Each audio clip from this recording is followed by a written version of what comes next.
Hello बच्चों, let's see this question. The question says solve the following differential equations. Y dash equals to y tan x given that y equals to 1 when x is equals to 0. So यहाँ पे बच्चों हमारा क्या की concept है? यहाँ पे जो हमारा की कंसेप्ट है बच्चों वो है हमारा formula of integration 1 by x d x का. तो वो क्या होता है? वो होता है बच्चों हमारा यहाँ पे log x प्लस c बच्चों.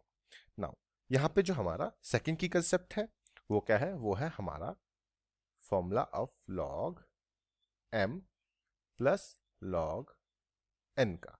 तो वो क्या होता है? वो होता है बच्चों हमारा यहाँ पे लॉग m n. अब यहाँ पे हमारा जो थर्ड की कंसेप्ट है बच्चों वो है हमारा कॉन्सेप्ट ऑफ वेरिएबल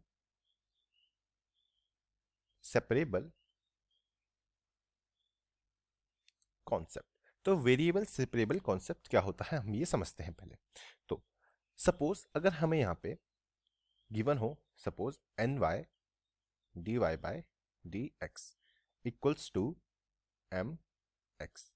अगर हमें ये गिवन है तो यहाँ पे जब बच्चों हमें डिफरेंट यहाँ पे इनका जब इंटीग्रेशन करना होता है तो अब यहाँ पे अगर हमारा वेरिएबल y है तो इसका जो इंटीग्रेशन होता है वो विद रिस्पेक्ट टू हम y ही कर सकते हैं ना कि विद रिस्पेक्ट टू x. तो जब ऐसा कोई कंडीशन आए तो हम वेरिएबल सेपरेबल कॉन्सेप्ट लगाते हैं. तो हम यहाँ पे क्या कर देते हैं? हम यहाँ पे y वेरिएबल को विद रिस्पेक्ट टू y के लिए लिख लेते हैं और x वेरिएबल को हम विद रिस्पेक्ट टू x के लेते हैं. तब हम यहाँ पे इनका इंटीग्रेशन करते हैं. तो नाउ अब हमें यहाँ पे गिवन क्या है? हमें गिवन है कि जो हमारा y डैश है वो इक्वल्स टू किसके है? वो इक्वल्स टू है y tan x के. y tan x के. अब हम यहाँ पे इसको y डैश को हम क्या लिख सकते हैं? हम इसको लिख सकते हैं dy by dx equals to y tan x. अब यहाँ पे बच्चों हम लगाएंगे अपना वेरिएबल सेपरेबल कॉन्सेप्ट. तो हम क्या करेंगे? y की जब हम इंटीग्रेशन करेंगे तो विद रिस्पेक्ट टू y करेंगे तो हम y को इस तरफ लाएंगे तो ये बनेगा 1 बाय y dy और x को हम dx को हम उस तरफ लाएंगे ताकि हम tan x की with respect to x integration कर सकें. तो क्या बन जाएगा? ये बन जाएगा यहाँ पे बच्चों tan x dx. नाउ अब यहाँ पे हम क्या करेंगे बच्चों? अब हम यहाँ पे इन दोनों का इंटीग्रेशन करेंगे.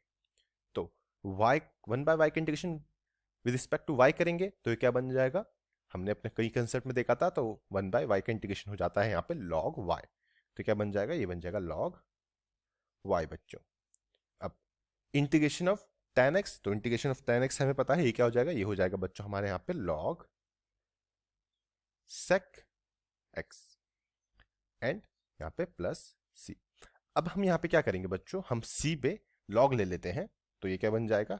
ये बन जाएगा यहाँ पे log y equals to log sec x plus log c.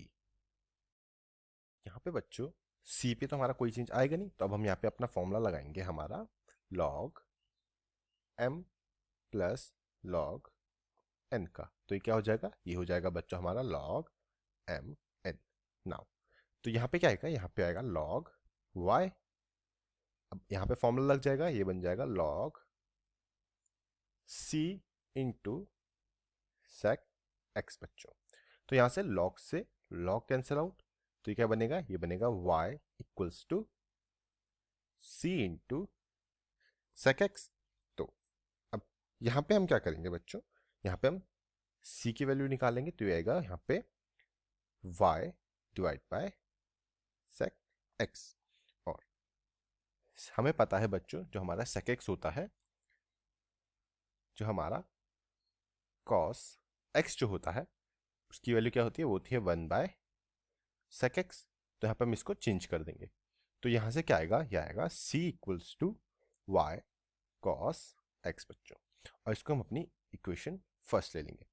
अब हमें यहाँ पे क्या गिवन था? हमें यहाँ पे गिवन था जो हमारा x है वो इक्वल्स टू 0 है और y जो है वो इक्वल्स टू 1 है. तो वैल्यू पुट करेंगे तो यहाँ से क्या आएगा?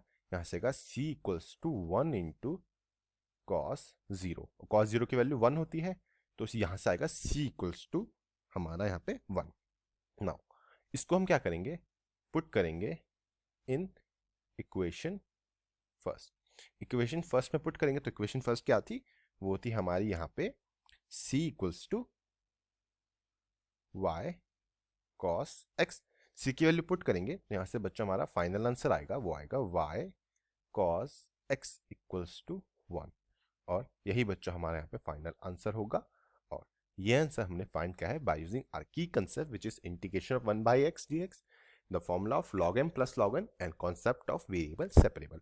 होप बच्चों आपको क्वेश्चन समझ आया होगा एंड बेस्ट ऑफ लक।